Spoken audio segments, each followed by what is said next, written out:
আরে কি হলো? গাড়ির মিটারের লাইন চলে গেল কেন হঠাৎ করে? কি বলো এগুলা? কি ব্যাপার, গাড়ি তো সেলফোন নিচ্ছে না। দেখি কিক মেরে দেখি। না এই তুমি কি ফাজলামি করো আমার সাথে নাকি? যেদিনই তোমার সাথে ঘুরতে আসি সেদিন একটা না একটা প্রবলেম হয়ে থাকে। তাও এমন একটা রাস্তা পর তোমার গাড়িটা নষ্ট হলো, আমার স্বামী এদিক দিয়ে যখন তখন যায়। তাই নাকি? তাহলে এখন কি করা যাবে? কি করো মানে তুমি তাড়াতাড়ি গাড়িটা ঠিক করে এখান থেকে আমাদেরকে চলে যেতে হবে। আচ্ছা ঠিক আছে। হাইজলামো, গাড়ি নষ্ট গাড়ি নিয়ে বের হয়, আগে থেকে সাথে পাও না। আচ্ছা দেখি কি করা যায়।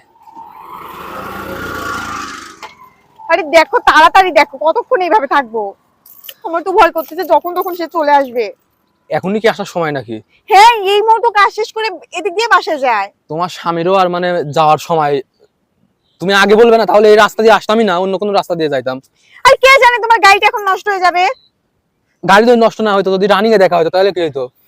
এত কথা বাদ দাও, এখন গাড়িটা কিভাবে সারবে সেটা দেখো। গাড়ি তো আমি ঠিক করার চেষ্টা করতেছি, কিন্তু আমি না পারলে পারে এটা মেকারের কাছে নিয়ে যেতে হবে। আচ্ছা সামনে দোকানটা আছে, একটু দেখে আসো না। আচ্ছা ঠিক আছে, আমি সামনে দোকানপাট আছে দেখে আসি, কিংবা কোনো মেকার ডেকে নিয়ে আসতে পারি নাকি আমি দেখি। আচ্ছা তুমি যাও। গাড়িটা একটু পাহারা দিও, আমি আসতেছি। কি যে করি এখন। হ্যাঁ জি স্যার। হ্যাঁ আচ্ছা ঠিক আছে। ওকে, কি ব্যাপার আখি, তুমি এখানে?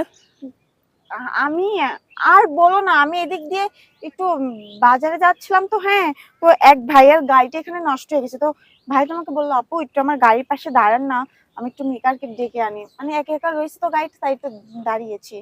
তুমি হঠাৎ? আমি হঠাৎ হঠাৎ মানে আমি তো আমার ছুটি হয়ে গেছে অফিস টাইমে, আমি তো বাসায় যাবো এখন। ও আচ্ছা, দেখো আমার খেয়ালই নাই। আচ্ছা তুমি কোথায় যাচ্ছিলে? আমি এই তো বাজারে যাচ্ছিলাম। তুমি বাসায় যাও, আমি আসতেছি। আমি বাসায় যাবো। আর এই বাইকটা তুমি চেনো?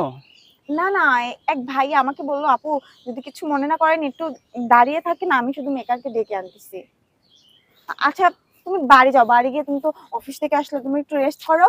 আমি বাজার থেকে শুধু কয়েকটা জিনিস নিবো। হ্যাঁ, ভাইয়াটা আসলে আমি জিনিস নিয়ে আমি চলে আসতেছি।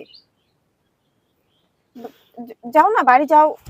এই কখন আসবে আর তুমি কখন যাবে? আর কার বাইক আছে আরে না ওই একটা যে লোক? সামনের দোকানে ভাইয়া গিয়েছে, সমস্যা নাই। তুমি এত টেনশন করছো কেন? আমি তো বাজারে ঢুকবো। তুমি আর বারবার ভাইয়া ভাই বলছো, চেনো তুমি ওনাকে? আরে না চিনি না, আর তুমি বাড়ি যাও না, আমি বাজারে যাই, তুমি বাড়িতে গিয়ে রেস্ট নাও। আচ্ছা উনি আসুক, তাহলে আমরা দুজনে একসঙ্গে যাই। একসঙ্গে? সারা দিন তুমি কাজ করছো, দেখছো মুখের কি অবস্থা। আরে যাও তো, গিয়ে রেস্ট নাও যাও। আরে তুমি এমন করছো, ওই ভাইয়া আসুক আমরা দুজন মিলে একসঙ্গে যাই। তুমি বাজারে যাবে, আমিও যাচ্ছি বাজারে। বাজারে? তুমি সারাদিন কাজ করো নাই, তোমার তো আবার অনেকটা প্যারা যাবে, যাও না। তুমি কি যে বলো না। আচ্ছা ঠিক আছে, তুমি বেশি লেট করো না, এই ভাইয়া এলে কিন্তু তুমি সাথে সাথে চলে যাবে। হ্যাঁ আচ্ছা ঠিক আছে, তুমি টেনশন করো না, যাও। আচ্ছা ঠিক আছে, আমি চলে গেলাম। কিন্তু কি যে করে না কখন। উফ, একটুর জন্যই ধরা খেয়ে যাচ্ছিলাম। ও তাড়াতাড়ি আসে না কেন? কি ব্যাপার, কখন আসবে? আর ভালোই লাগছে না একদম। পাইলাম না গো, কোনো মেকার পাইলাম না, আর এটা ঠিক করার মতো কোনো জিনিসপাতি আমি পাইলাম না। তুমি মেকার পাও না, জিনিসপাতি পাও না, সেটা দেখে আমি কি করব? তুমি জানো এই মাত্র আমার হাজবেন্ড গেল ওই জায়গায়, আমাকে বলছো তুমি এখানে কি করছো। আমি কত মিথ্যা কথা বলে ওকে বাড়ি পাঠিয়ে দিয়েছি। শোনো তোমাকে একটা কথা বলি, তুমি যদি নেক্সট টাইম থেকে আমার সাথে দেখা করতে আসো, তাহলে এরকম ভাঙড়ি গাড়ি আর নিয়ে আসো না। হ্যাঁ, আচ্ছা আমার কি দোষ এখানে বাবারে? এই গাড়িটা তো একবার ভাঙড়ি, এটা কি আর চলে? বাজারে চলবে? সেই জন্য তো বারবার নষ্ট হয়। শোনো, তোমার মতো তুমি চলে যাও, আর যতদিন না গাড়ি চেঞ্জ করতেছো ততদিন আমার সাথে কথা বলবা না। আচ্ছা ঠিক আছে, এখন কি করি? যাই ঠেলে বাজারের দিকে নিয়ে যাই।